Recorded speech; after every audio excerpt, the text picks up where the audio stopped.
Well, hello.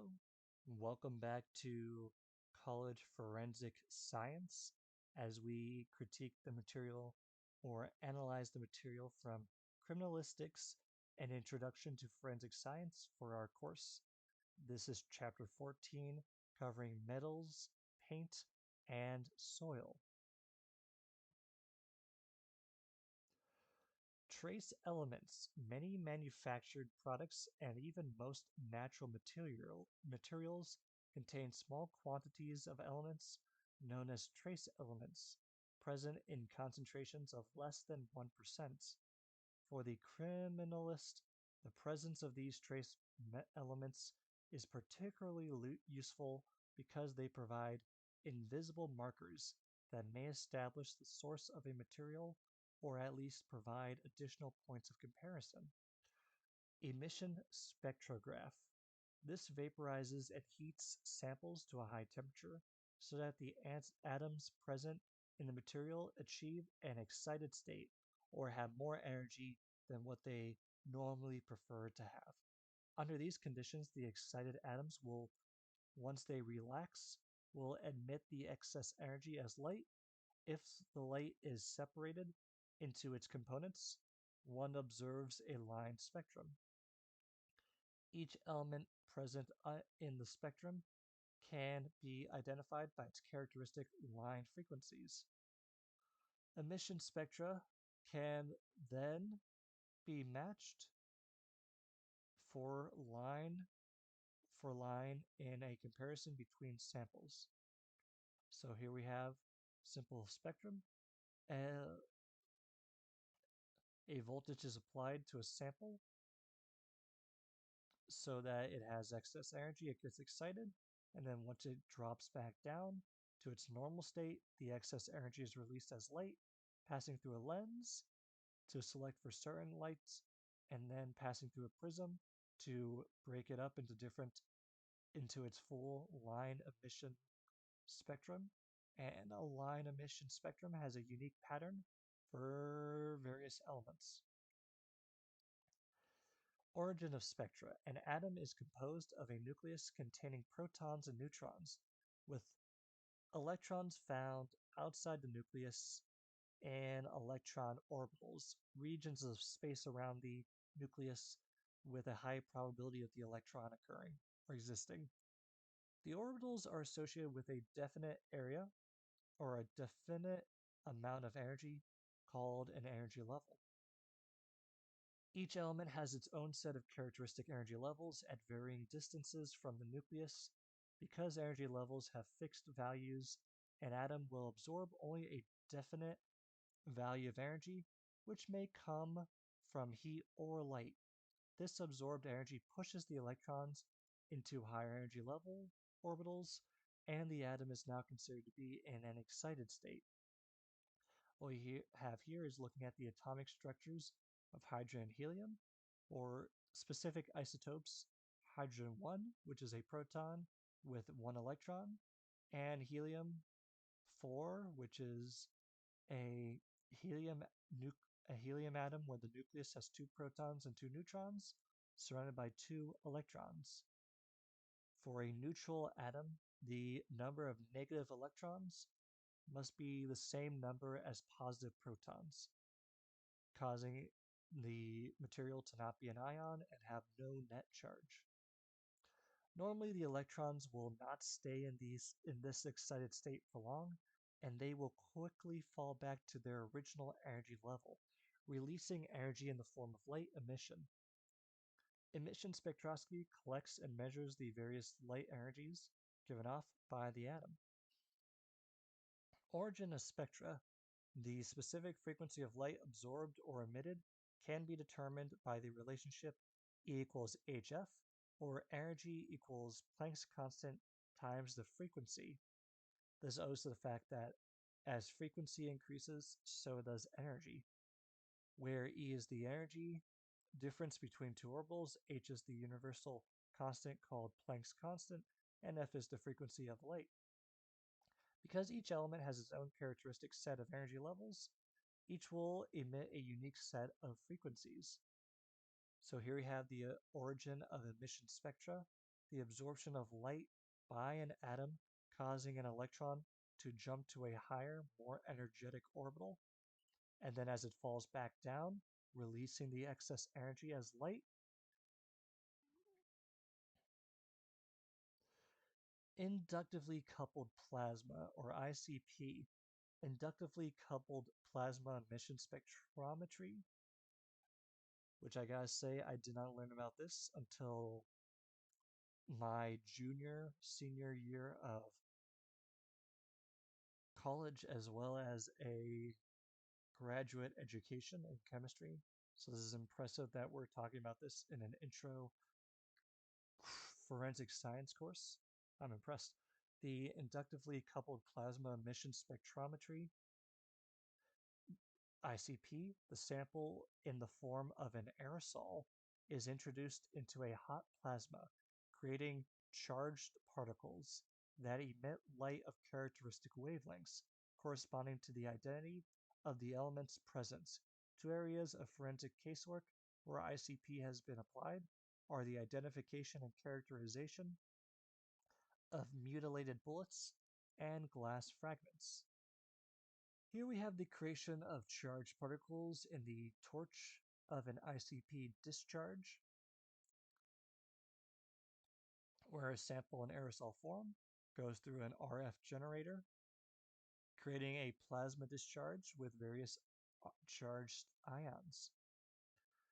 Neutron activation. For chemists, nuclear chemistry provides a new tool for identifying and quantifying the elements. A nuclear reactor is simply a source of neutrons that can be used for bombarding atoms, causing some neutrons to be captured to produce radioactive isotopes, atoms with the same number of protons but a different number of neutrons. Essentially, isotopes of hydrogen all have the same number of protons, but they will have different number of neutrons in their nucleus. Hydrogen 1 is an isotope that has one proton. Hydrogen 2 is an isotope of hydrogen with one proton and one neutron in the nucleus. Hydrogen 3 would have one proton and two neutrons in the nucleus. To identify the radioactive isotope, it is necessary to measure the energy of the gamma rays emitted as radioactivity. So looking at the isotopes of hydrogen, we have protium, or hydrogen 1, deuterium, hydrogen 2, and tritium, hydrogen 3. Because 99.99% of all hydrogen is actually hydrogen 1, usually protium can just be called hydrogen, whereas deuterium and tritium are very, very, very, very small percentages, less than 1% of all the hydrogen that we see. Neutron activation analysis measures the gamma ray frequencies of specimens that have been bombarded with neutrons. This method provides a highly sensitive and non-destructive analysis for simultaneously identifying and quantifying 20 to 30 trace elements. Forensic analysis has employed neutron activation on trace elements in metals, drugs, paint, soil, gunpowder residue, and hair. Since the technique requires access to a nuclear reactor, however, it has limited value to forensic analysis.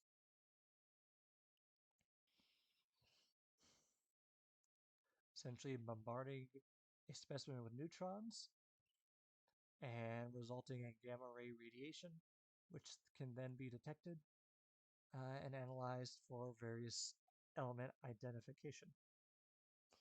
Now, in regards to paint, paint spread onto a surface will dry into a hard film that consists of pigments and additives suspended in a binder. Paint as a physical evidence is perhaps most frequently encountered in hit and run or burglary cases. Automobile manufacturers normally apply a variety of coatings to the body of an automobile. These coatings may include electrocoat primer, primer surfacer, base coat, and clear coat. The wide diversity of automatic paint contributes to the forensic significance of an automobile paint comparison. Questioned and known specimens are best compared side by side under stereoscopic microscope to compare color, surface texture, and color layer sequence. However, paints can only be individualized if they have a sufficiently complex layer structure. Pyrolysis, gas chromatography, and infrared spectrophotometry are invaluable techniques for distinguishing most paint binder formulations, adding further significance to a forensic paint comparison. Here we have a schematic of pyrolysis gas chromatography, where carrier gas carries our sample through a pyrolyzer, which is then passed through a column of multiple coils and turns as it eventually separates out and goes through a detector, releasing information that can be viewed as a pyrogram for identification. Solid materials such as paint may be heated or pyrolyzed to high temperatures so that they will decompose into numerous gaseous products to flow through the gas chromatography column. Crime laboratories are often asked to identify the make and model of a car from a small amount of paint and will make use of color charts for automobile finishes and or the paint data query PDQ database. Wow, make and model. That's crazy. Paint pyrograms of acrylic enamel paints. On the left side, paint from a Ford model, and on the right side, paint from a Chrysler model. Fascinating. I suppose a in-depth analysis by computers would be able to tell the difference. hmm Something interesting, having this sharp giblet here versus a little doublet right there. But computers can do it quicker. Paint collection and preservation. Paint chips are most likely found on or near persons or objects involved in hit and run incidents. When a transfer of paint occurs in hit and run situations, uncontaminated reference paint must always be collected from an undamaged area of the suspect car that is in close proximity to the damaged area. Paper druggist folds and glass of plastic vials make excellent containers for paint. Paint smeared or embedded in garments or objects require the whole item to be packaged and sent to the laboratory. Tools used to gain entry into buildings or safes often contain traces of paint, requiring the tool be collected along with reference paint samples. In regards to soil, the value of soil as evidence rests on its prevalence at crime scenes and its transferability between the scene and the criminal. Most soils can be differentiated by their general appearance. A side by side visual comparison of the color and texture of soil specimens is easy to perform and provides a sensitive property for distinguishing soils that originate from different locations. Comparison of soils. In many forensic laboratories, forensic geologists will characterize and compare the mineral content of soils, considering the vast variety of minerals and rocks and the possible presence of artificial debris in soil. The forensic geologist is presented with many points of comparison between two or more specimens. Collection of soil. Standard reference soils are to be collected at various intervals within a 100-foot radius of the crime scene or 30 yards of the crime scene, as well as the site of the crime, for comparison to the questioned soil. Soil found on the suspect, such as adhering to a shoe or garments must not be removed. Instead, each object should be individually wrapped in paper and transmitted to the laboratory. So, a nice shorter one, just past the 15-minute mark. Always a pleasure to have everyone in class. And likes and subscriptions are not required, but they are kind of fun to see. And without further ado, glad to have you all. See you in the next lesson. Peace.